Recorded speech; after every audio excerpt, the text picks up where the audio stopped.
मोक्ष को ग्रहण करने के लिए सत्संग करो, और जब ज्ञान की प्राप्ति होती है तो कर्म भी आपके अच्छे होने लग जाते हैं। ये चेतना हो जाती है, ये ज्ञान का प्रभाव हो जाता है। फिर आपके पास बुरा कर्म करने की इच्छा नहीं होगी, आप सदैव अच्छे कर्म करेंगे, वो भी सत्संग के द्वारा ही पैदा।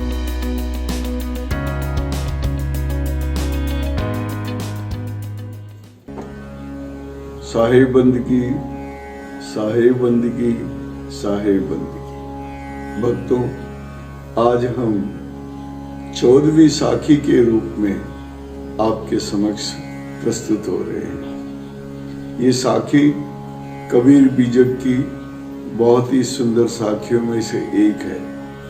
हंसा तू सुविरण वरण, क्या वर्णूं मैं तोए, तरिवर पाए पहेलियों तबे सराहों तोए। हंसा कहते हैं जीवात्मा। हंसा तू सुवर्ण वर्ण, तू सोने के वर्ण की है, तेरा सुनहरा रंग बहुत ही अच्छा है। का वर्णों में तोए, सुवर्ण जाति के होते हुए मैं तेरा क्या वर्णन कर सकता हूँ। तरवर पाए पहेलियों, ये शरीर रूपी वृक्ष जो हमारे साथ है, ये फल देने वाला है। इसमें कई फल लगते हैं जो भी मैं आपको बताऊंगा। तरवर पाए पहेलियों तबे सराहों तोए। सदगुरु कबीर साहिब कहते हैं, जब मैं जो कह रहा हूँ उसको पूरा कर लोगे तो मैं तुम्हारी प्रशंसा करूँगा, तुम्हारी सराहना करूँगा, तुम्हें धन्यवाद दूंगा। आइए शुरू करते हैं इसके शाब्दिक अर्थ को बड़े सरल शब्दों के अंदर।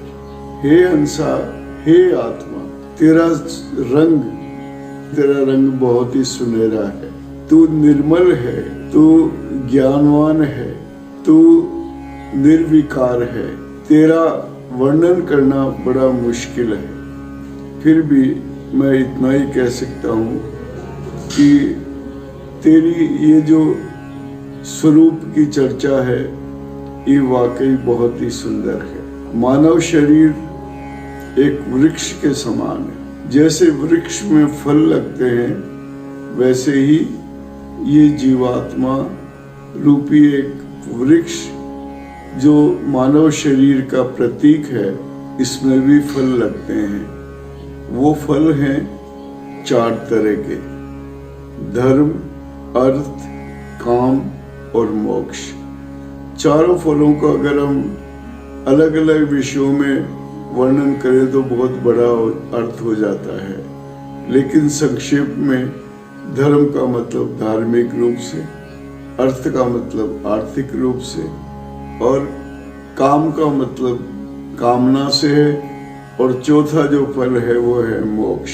सदगुरु कबीर साहिब कहते हैं, तू 3 फलों को तो छोड़ दे और मोक्ष के फल को प्राप्त कर, और प्राप्त करके इस भव सागर से पार हो जा। ये जीवात्मा बहुत ही निर्मल है, सुंदर है, स्वस्थ है, ज्ञानवान है, निर्विकार है, लेकिन जब ये मानव शरीर में प्रवेश करती है तब कुछ अवगुण इसके अंदर आ जाते हैं, और वो अवगुण सब मिलकर के एक जंजीर का रूप धारण कर लेते हैं, जो मानव को अपने प्रभाव में जकड़ लेती है। सदगुरु कबीर साहिब कहते हैं, तेरे शरीर में ये जो जंजीर है, तो इस जंजीर को पहले काट के दिखा, तोड़ के दिखा, या इसको छिन्न भिन्न करके दिखा, और फिर मोक्ष रूपी फल को लेकर तू भवसागर पार कर जा, तब मैं तेरी सराहना करूंगा, तेरी प्रशंसा करूंगा, तुझे धन्यवाद दूंगा, और मैं बहुत ही खुशी जाहिर करूंगा। आत्मा सोने की नहीं है, आत्मा सोने के रंग में रंगी हुई है, स्वर्णमयी है। इसकी आभा सोने के समान चमकीली है, इसकी जो छवि है, क्योंकि आत्मा एक निर्विकार आत्मा है जिसमें कोई विकार नहीं है, कोई अवगुण नहीं है। लेकिन जब ये मानव शरीर में प्रवेश कर जाती है तब इसमें कई विकार आ जाते हैं। उन विकारों से एक जंजीर पैदा होती है जो मानव शरीर को अलग, अपने उद्देश्य से हट करके अलग ले जाती है, सांसारिक बंधनों में बांध देती है। वो बंधन मुक्ति की तरफ नहीं जाते हैं, वो बंधन मोक्ष को प्राप्त नहीं करने देते हैं। तो सद्गुरु कबीर यही कहते हैं कि तीनों फलों को छोड़कर तू मोक्ष फल की प्राप्ति का प्रयत्न कर। जिस दिन तेरे को मोक्ष रूपी फल प्राप्त हो जाएगा, तू इस भवसागर से पार हो जाएगा। मोक्ष को ग्रहण करने के लिए सत्संग करो, भजन करो, अच्छे कर्म करो, सद्गुरु का नाम लो, सद्गुरु की साधना करो, सद्गुरु के उपदेश का मनन करो, मनन करके उसको लोगों में बांटो। लोगों में अच्छी बातें बांटेंगे तो जरूरी नहीं है सारे लोग ही आपकी बात को समझे, लेकिन सब में से अगर कुछ लोगों ने आपकी बात को ध्यान दिया तो वो भी सत्संग का एक हिस्सा होता है, वो भी मोक्ष प्राप्त करने का एक हिस्सा होता है, जिससे मोक्ष प्राप्त होती है। मोक्ष कोई ऐसी चीज नहीं है कि हम उठा के ले आए कहीं से, भावनाओं से जुड़ी हुई ये चीज होती है जिसको संत लोग अपने अपने हिसाब से बताते हैं। सद्गुरु ने यही कहा कि 4 फल हैं, 4 फलों में से धर्म अर्थ काम को छोड़ करके मोक्ष के प्रति ध्यान दो, और मोक्ष के प्रति ध्यान देने के लिए आपको सत्संग करना बहुत जरूरी है, सत्संग का मनन करना बहुत जरूरी है।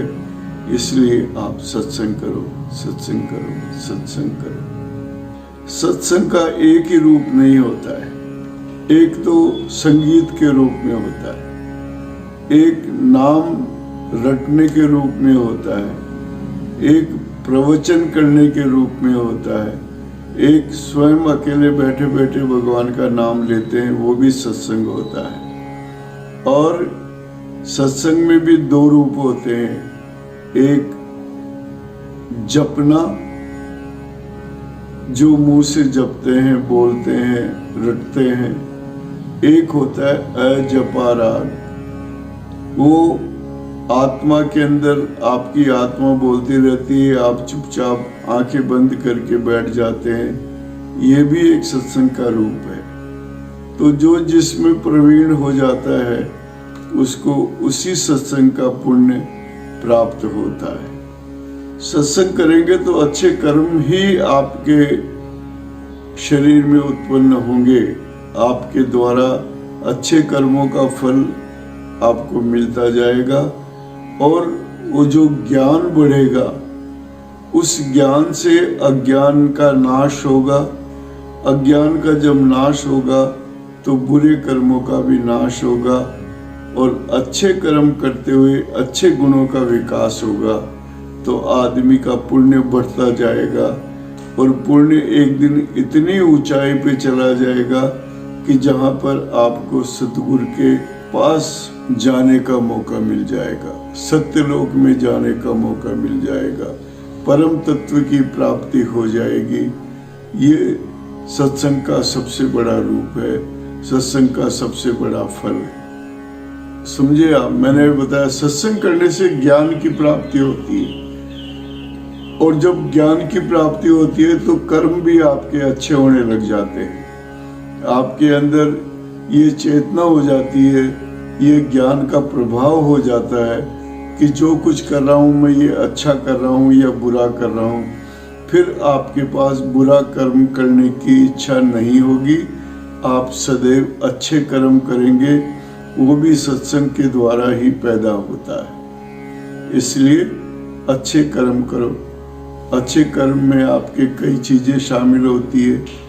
दान करो, पुण्य करो, भजन करो, गरीबों की सेवा करो, दीन दुखियों की सेवा करो और अपने से दीनहीन हालत में उनकी जैसे भी सहायता कर सकते हो सहायता करो, ताकि उसकी आत्मा प्रसन्न हो और उसकी आत्मा की जो दुआ है वो आपके पुण्य कर्मों में शामिल हो जाए। भक्तों, ये था मेरी साखी का एक शाब्दिक और आध्यात्मिक अर्थ। इसमें अगर कोई विचार आपके दिमाग में हो कि ये क्या है, पूछना है, तो आप कमेंट बॉक्स से जा कर के अपने विचार रखिए। हम आपके विचारों पे ध्यान देंगे। तब तक के लिए हम आपसे विदा लेते हैं। साहिब बंदगी, साहिब बंदगी, साहिब बंदगी।